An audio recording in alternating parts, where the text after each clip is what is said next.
मुझे finally interview से छुटकारा मिला। ये 6th of March when I got selected in Air India and I was interview Air India का जो है guys, to be very honest, it's very, आप रिजेक्ट फर्स्ट राउंड में ही हो जाते हो। किसी को चीज़ें आसानी से मिल जाती है, किसी को नहीं मिलती है। सैलरी पैकेज उनका बहुत कम होता है, बहुत मतलब। Hello my beautiful people, welcome and welcome back to my channel. I am Tanya once again. So guys, आज की ये जो मेरी वीडियो है, इसमें मैं कहीं भी कुछ एक्सप्लोर नहीं कर रही हूँ और ना ही कोई ट्रैवल रिलेटेड व्लॉग है। ये आज का जो मेरा ब्लॉग है, इसमें मैं आपके साथ शेयर करने वाली हूँ अपना कैबिन क्रू इंटरव्यू जर्नी और मेरा इंटरव्यू जर्नी जो भी था वो। So yes, let's continue the blog without wasting the time. मैंने जो अपना सबसे पहला इंटरव्यू दिया था वो स्पाइस जेट के लिए किया था, क्योंकि उस टाइम पे स्पाइस जेट जो था वो वॉक इन इंटरव्यूज़ करता था। अब तो ऐसा नहीं है, वो अपनी स्पाइस स्टार अकेडमी से ही हायर करते हैं। जब मैं पहली बार अपने इंटरव्यू के लिए गई थी, मैं प्रॉपर ग्रूम नहीं थी और मैंने ड्रेसअप भी इतना परफेक्ट नहीं किया हुआ था जैसे एक इंटरव्यू के लिए, कैबिन क्रू इंटरव्यू के लिए आपको जाना चाहिए। बट ठीक है, वो मेरा फर्स्ट इंटरव्यू था तो ऑब्वियसली मैं रिजेक्ट हुई थी और मुझे इतना ज़्यादा बुरा नहीं लगा था, क्योंकि मुझे पता था कि मैं प्रॉपर जैसे मुझे जाना चाहिए मैं नहीं गई थी।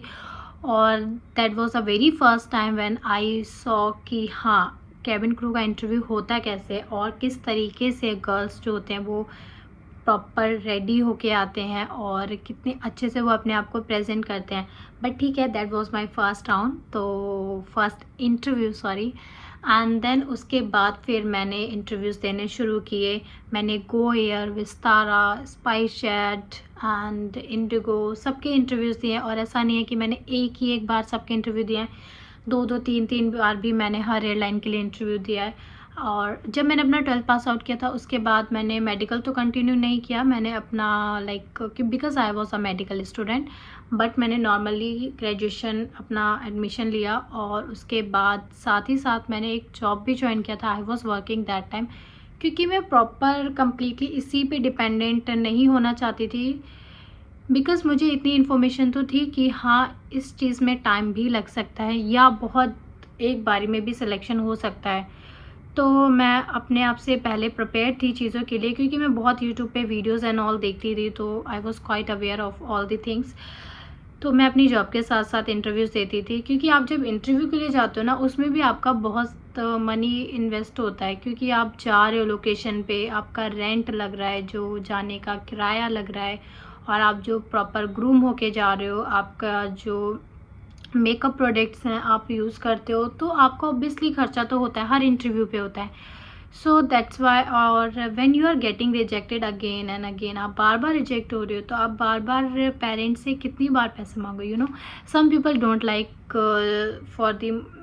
Like to ask the money from their parents. So that was with me also. मुझे नहीं पसंद था बार बार पेरेंट्स से चीज़ों के लिए पैसे मांगना। सो दैट्स वाई मैं अपना जॉब भी कर रही थी साथ ही साथ, एंड देन उसके बाद मैं इंटरव्यूज़ भी दे रही थी। सो लाइक 2.5 ईयर्स तक इंटरव्यू देने के बाद जब मैं एक बार विस्तारा का इंटरव्यू देने गई थी, वहाँ पे मेरे कुछ फ्रेंड्स बने, तो मुझे पता चला कि वो ऑलरेडी ग्राउंड स्टाफ में कहीं पे वर्किंग है। तो देन मेरे माइंड में क्लिक हुआ कि अगर मैं ग्राउंड स्टाफ ज्वाइन करती हूँ तो शायद मुझे ग्राउंड स्टाफ का एक्सपीरियंस हो जाता है, तो ईज़िली मैं इसमें जा सकती हूँ। But guys, to be very honest, ऐसा कुछ भी नहीं है। आपका ग्राउंड स्टाफ का एक्सपीरियंस कुछ मैटर नहीं करता है। आप एज अ फ्रेशर्स भी जा सकते हो और एज अ फ्रेशर आपका, मैं बोलूँगी, जल्दी सिलेक्शन होता है। तो फिर मुझे जब इन्फॉर्मेशन मिली ग्राउंड स्टाफ के लिए, तो फिर मैंने चेक करना शुरू किया ग्राउंड स्टाफ के इंटरव्यूज़ के लिए। फिर ऑल ऑफ सडन मुझे एक दिन पता चला कि एयर इंडिया सैट्स का इंटरव्यू है। हालांकि मुझे सैट्स के बारे में इतना पता नहीं था कि क्या है कैसे है। मुझे जस्ट ये लगा कि एयर इंडिया का ग्राउंड स्टाफ है, but Air India SATS is a third party, right? So they don't pay you that much also, like salary package उनका बहुत कम होता है, बहुत मतलब बहुत ही कम। तो फिर उसके बाद मैंने एयर इंडिया सैट्स का इंटरव्यू दिया और उसमें मैं सिलेक्ट हो गई, एंड देन उसके बाद मैंने ज्वाइन किया और मैंने आई गेस पूरा 1 ईयर मैंने काम किया एयर इंडिया सैट्स में as a ground staff. And फिर उसके बाद ही ये जब एयर इंडिया को टाटा ने टेक ओवर किया, तो एयर इंडिया के इंटरव्यूज़ शुरू हुए। और ये पहली बार था कि जब air India walk in interviews कर रहा था, एयर इंडिया ने कभी भी वॉक इन इंटरव्यूज़ नहीं किए हैं। और मेरे माइंड में कभी ऐसा क्लिक भी नहीं हुआ था कि मैं एयर इंडिया में कभी सिलेक्ट होंगी, क्योंकि Air India was a Air India was a government airline. So I use to think that it's not possible to get selected in Air India. तो मेरा कभी ऐसा प्लान भी नहीं था और मैंने कभी ऐसा सोचा भी नहीं था. तो जब मैंने एयर इंडिया का पहली बार इंटरव्यू दिया, इंटरव्यू एयर इंडिया का जो है guys, to be very honest, it's very good. और वो एक अच्छे अमाउंट में गर्ल्स को सेलेक्ट करते हैं. ऐसा नहीं है कि अगर 400 बच्चे आ रहे हैं तो सिर्फ 5 गर्ल्स वो सेलेक्ट करें. No, it's not like that. वो लाइक 20-25 और maybe more than that, वो इतने ज़्यादा बच्चे सेलेक्ट करते हैं. तो जब मैंने पहला इंटरव्यू दिया एयर इंडिया का, उसमें तो मैं रिजेक्ट हो गई थी. आई गेस मैं सेकेंड राउंड में रिजेक्ट हो गई थी. सो उसके बाद फिर जब मैंने दोबारा इंटरव्यू दिया एयर इंडिया का, उसमें मैं हुई सिलेक्ट. और आई वॉज लाइक, क्या मैं सिलेक्ट हो गई? मतलब मैं इतना ज़्यादा शॉक्ड हो गई थी. मैं हैप्पी तो थी, बहुत ज़्यादा एक्सट्रीम लेवल हैप्पी, क्योंकि यार जब आप 2.5 या 3 साल से इंटरव्यूज़ दे रहे हो कंटिन्यूसली, और एक टाइम वो आ गया फाइनली जिसके लिए आप वेट कर रहे थे, जिसके लिए आप इतना हार्ड वर्क कर रहे थे, आप जब फाइनली सिलेक्ट हो जाते हो, वो खुशी जो होती है ना, अनदर लेवल. और मुझे सबसे ज़्यादा खुशी इस बात की थी कि मुझे अब इंटरव्यूज़ नहीं देने पड़ेंगे. मतलब मुझे ये तो खुशी थी कि मैं सिलेक्ट हो गई, बट मुझे ज़्यादा जो खुशी थी ना, वो इस चीज़ की थी कि अब मुझे फाइनली इंटरव्यू से छुटकारा मिला. ये बार बार जाना, रिजेक्ट होना, फिर वापस घर आना, फिर रोना धोना, it is the most irritating thing. क्या होता है ना, जैसे आप जब इंटरव्यूज़ के लिए जा रहे हो तो मोस्टली आप किसी ना किसी को तो बता के ही जाते हो. आपका फ्रेंड या आपके पेरेंट्स या सिस्टर, कज़न, किसी को तो आप बता ही देते हो, निकल जाता है मुँह से लाइक. तो आप जब नहीं सिलेक्ट होते हो, तो जब वो आपसे पूछते हैं, फिर जब आपको बताना पड़ता है नहीं हुआ या रिजेक्ट हो गए, तो वो जो चीज़ होती है ना, इट हर्ट्स अ लॉट. और समटाइम्स तो व्हाट हैपन कि आप रिजेक्ट फर्स्ट राउंड में ही हो जाते हो, बट आप जब दूसरी तीसरी बार वापस रिजेक्ट होके आ रहे हो, तो आप उनको ये चीज़ बार बार नहीं बोल सकते कि यार मैं फर्स्ट राउंड में रिजेक्ट हो गई, मैं फर्स्ट राउंड में रिजेक्ट हो गई. तो आप बोलते हो मैं सेकेंड में रिजेक्ट हो गई, मैं थर्ड में. मे बी जो मेरे वीडियोस देख रहे हैं और जो अभी इंटरव्यूज दे रहे हैं, they can relate with this. तो आप बोलते हो मैं सेकंड में, यार मैं फाइनल से रिजेक्ट हो गई, क्योंकि बार बार बोलना कि फर्स्ट में रिजेक्ट हो गई, ये भी बहुत बुरा लगता है. तो it happens with me also. So that was the day, 6th of March, when I got selected in Air India, and I was like, okay, finally done. And then उसके बाद फिर मैं पीएसटी में सेलेक्ट हुई थी guys. मैं direct select नहीं की हुई थी, बट मुझे उस चीज़ का भी शिट नहीं था. And neither I was sad for that, क्योंकि ठीक है पीएसटी मुझे पता था मैं निकाल लूँगी एनी हाउ पीएसटी. क्योंकि क्या होता है ना, कभी कभी कुछ चीज़ें आपको बहुत मुश्किल से मिलती हैं. You work hard for it, but आपको वो मिल भी जाती है ना, तब भी आपको पूरी तरीके से नहीं मिलती.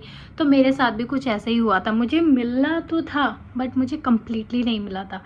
तो मुझे उसके बाद पीएसटी भी मैंने किया, आई गेस 20 डेज़ का. एंड देन उसके बाद फाइनली मैं डायरेक्ट अपने इंटरव्यूज़ के लिए प्रोसीड हुई थी. सो that was it, my interview journey. And guys, to be very honest, if you are like whosoever is watching my this blog, और अगर आप भी इंटरव्यूज़ दे रहे हो बार बार and you are getting rejected, not an issue at all. इसमें कोई भी depress, sad या ऐसा कुछ सोचने वाली या टेंस होने वाली बात नहीं है यार. आप अकेले नहीं हो जो रिजेक्ट होते हो. बहुत सारे ऐसे गर्ल्स हैं जो रिजेक्ट होते हैं बार बार, और इतने ज़्यादा बार इंटरव्यूज़ देने के बाद फाइनली वो सिलेक्ट होते हैं. तो होता है, किसी को चीज़ें आसानी से मिल जाती है, किसी को नहीं मिलती हैं, right. And with me also it happened. So yes, but now जब अब मैंने ज्वाइन कर लिया, तो अब मुझे सब लगता है कि हाँ, it was not that much hard, क्योंकि अब हो गया है, राइट. बट जब नहीं होता है तो आपको लगता है यार ये चीज़ ना बहुत बड़ी है, पता नहीं मिलेगी नहीं मिलेगी, राइट. बट ऐसा कुछ भी नहीं होता है. और मेरे माइंड में एक चीज़ थी हमेशा से, क्योंकि मैंने ये डिसाइड किया हुआ था कि जब तक मुझे कभी ऐसा फील नहीं होगा कि यार नहीं होगा, तब तक मैं इंटरव्यू देना बंद नहीं करूँगी. और लिटरली मेरे को ऐसा होता था कि हाँ नहीं हुआ, मतलब मुझे बुरा लगता था कि मैं रिजेक्ट हो गई. बट मेरे माइंड में कभी ऐसा नहीं आया कि यार तान्या नहीं होगा तेरा, तू छोड़ दे, ऐसा मेरे को कभी भी नहीं आया। तो इसीलिए मैं कंटिन्यूसली इंटरव्यूज दे रही थी। So with you also guys, if you until you don't feel कि यार नहीं होगा, तुम इसके लिए नहीं बने हो, don't stop it, just keep giving the interviews. So yes, that was it. And if you want to know any other information about me or about my cabin crew interview journey, so let me know in comment section. I'll make a new blog for you all. And yes, अगर आपको मेरी video ये अच्छी लगी है तो please मेरे channel को सब्सक्राइब करें, लाइक करें, और मिलते हैं एक नए ब्लॉग के साथ. तब तक के लिए bye bye, take care and बहुत सारा लव यू.